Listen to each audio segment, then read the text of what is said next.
Hi everyone. This is what happened to me when I got government housing, part 109. I just wanted to continue telling you what I did after the final court hearing when my application for compensation was refused. And excuse me, because um, I'm going through a few things and, I might sound a bit weird, but it's definitely me, so don't worry. On the 21st of the 5th, 2018, an inspector from Consumer Affairs attended my unit to inspect the side fence that had fallen down.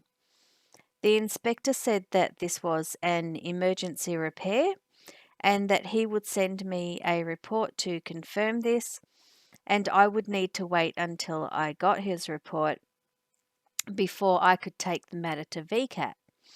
And this was another example of me having to do unpaid administrative work and of me having to attend a hearing in order to get basic things done on my unit. By this stage, I don't think I included an application for compensation. Excuse me. On my application to VCAT, but obviously I should have.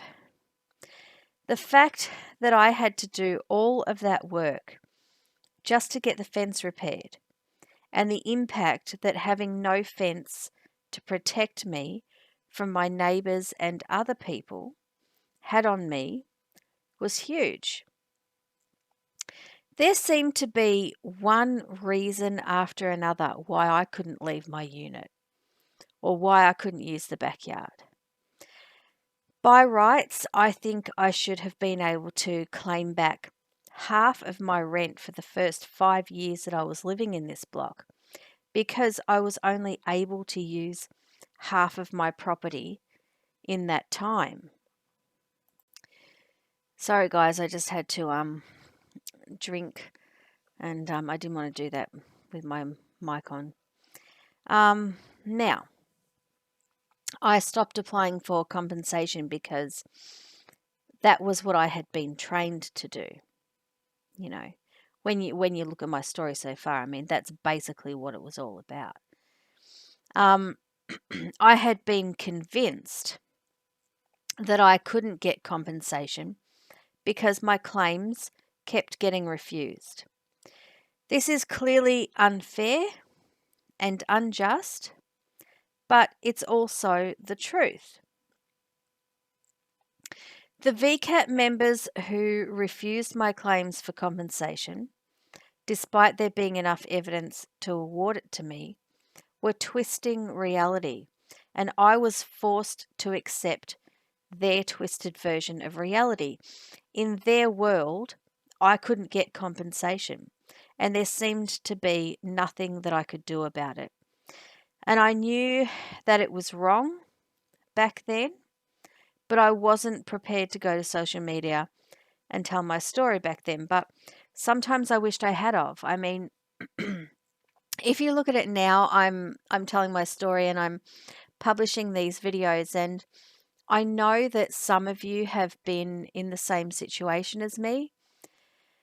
And I hope that my videos can help because, when you are, socially isolated due to poverty, there is not much way for you to find out that, it's not you who's causing the problem. And, you can go through a lot of self-doubt when it keeps happening over and over.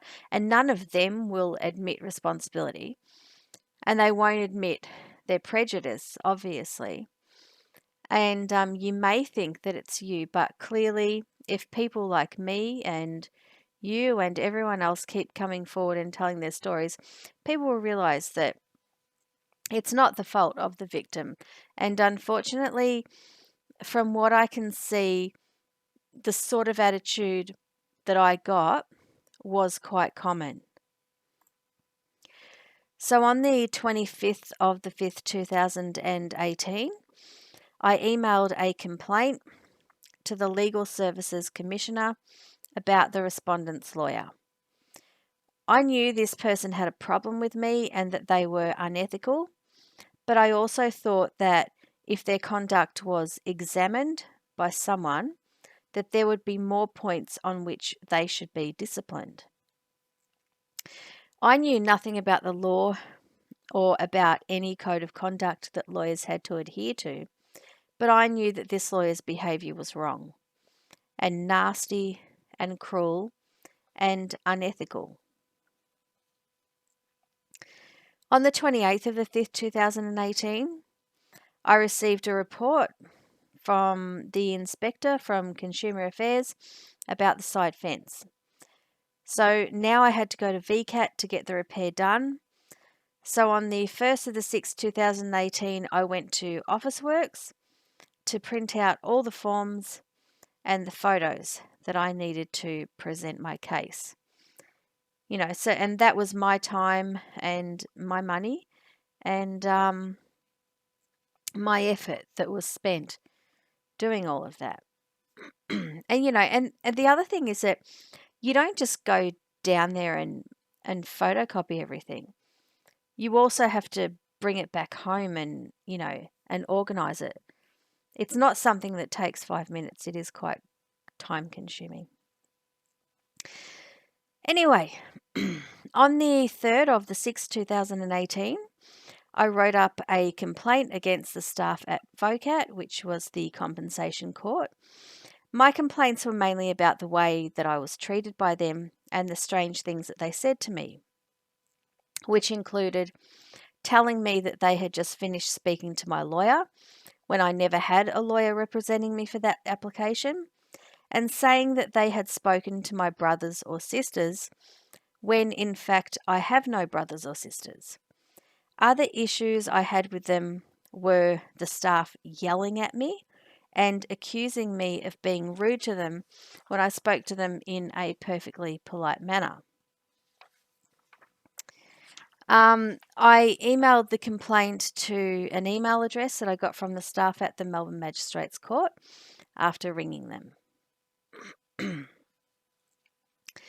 Then on the 6th of the 6th, 2018, I received a response from the Legal Services Commissioner. And once again, this was a really strange situation. And I want to go over this letter with you guys because it's so offensive and I believe it's so wrong.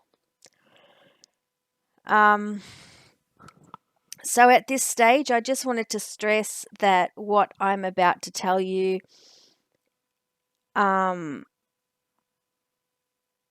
regarding this response from the Legal Services Commissioner is my opinion.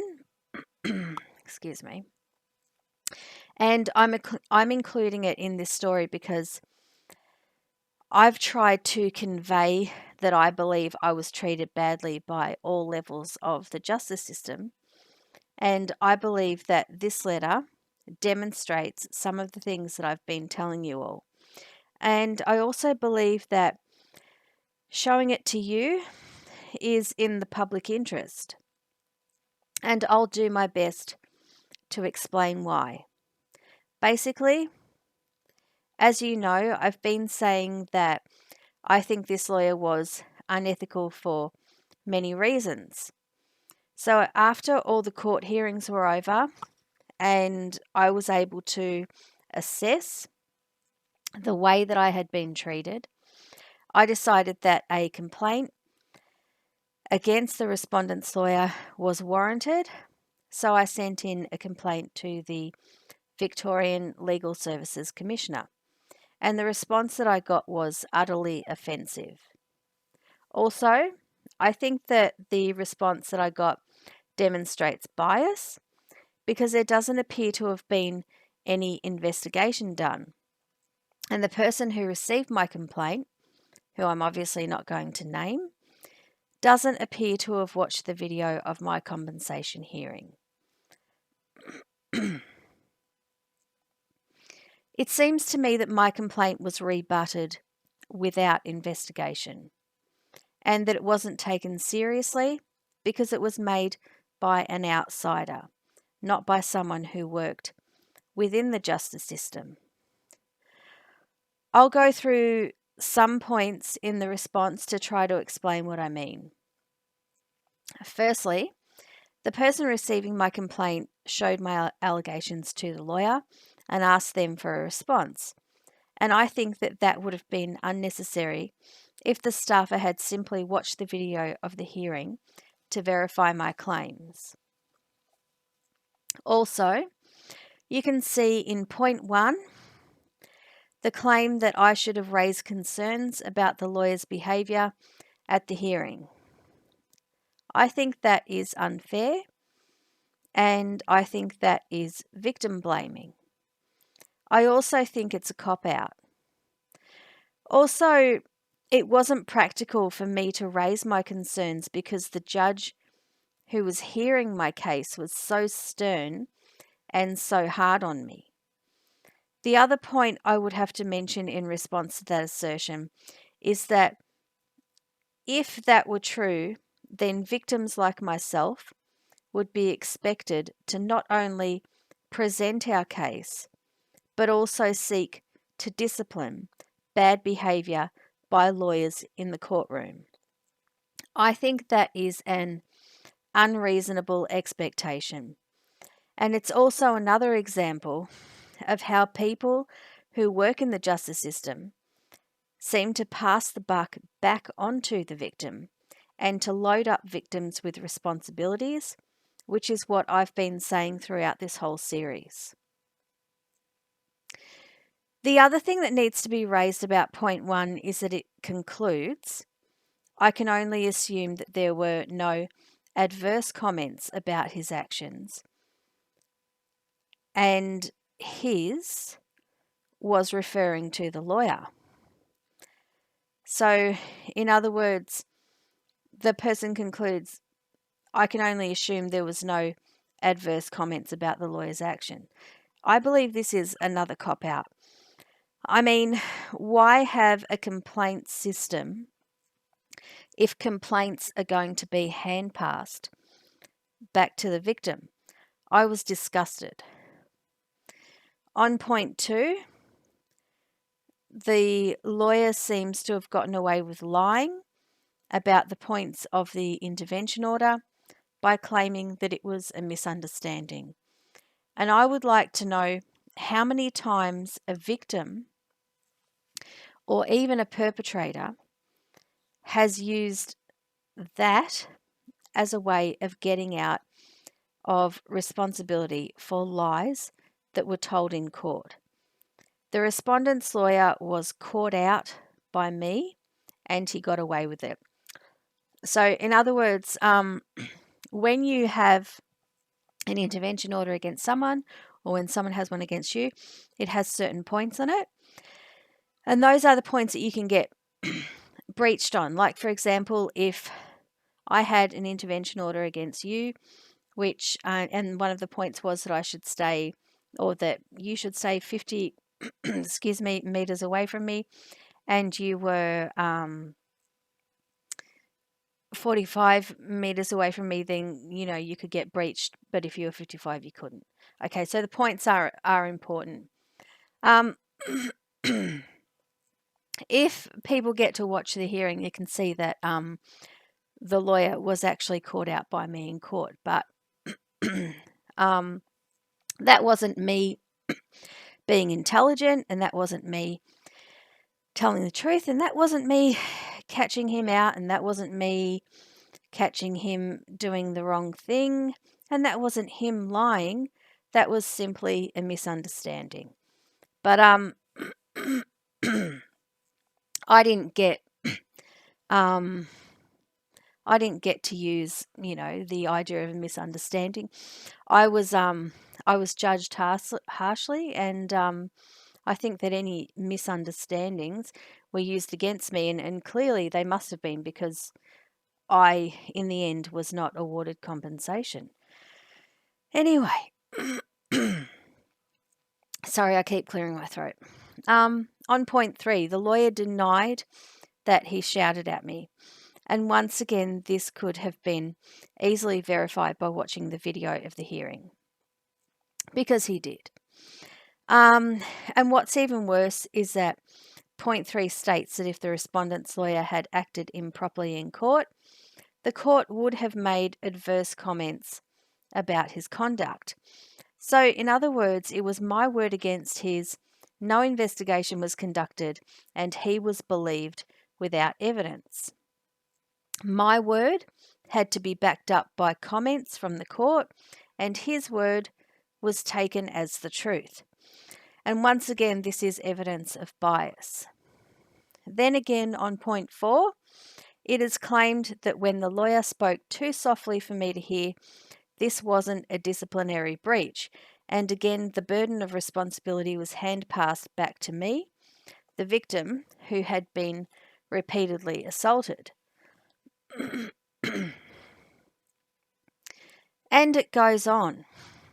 Point 5 claims that the lawyer failing to provide me with an outline of submissions was for the court to rule on, and that is pretty disgusting. That's a pretty disgusting way for the court to approach a victim. Surely, in my opinion, the court should do everything that they possibly can to make sure that both sides have access to all evidence to be relied on in court. But according to the person writing this response to me, they did not. I was disgusted by the dismissive tone of the letter. I felt it was insensitive and I felt it was wrong. I couldn't say it was legally wrong, as I don't have any legal training, but I do believe that it was morally wrong. Obviously, I showed you guys this letter because it is evidence of the way I was treated. And it's evidence of what I was up against when I went through the court system. But the other thing you should note is that it's all basically the same. They all seem to have the same attitude and give the same dismissive response to my claims, and I believe to other people's claims as well. If you remember back to the video where I reported my washing machine was smashed into the police and they attended, and the male officer said that he was confused and shouted, "Look, what do you want from us?" or something along those lines. That was basically the same attitude that I was getting here. It was just that the person was using more eloquent language. What always struck me as strange when I was going through the justice system was how closely linked these people were. Low-level police officers had the same attitude as well-educated people working in administration.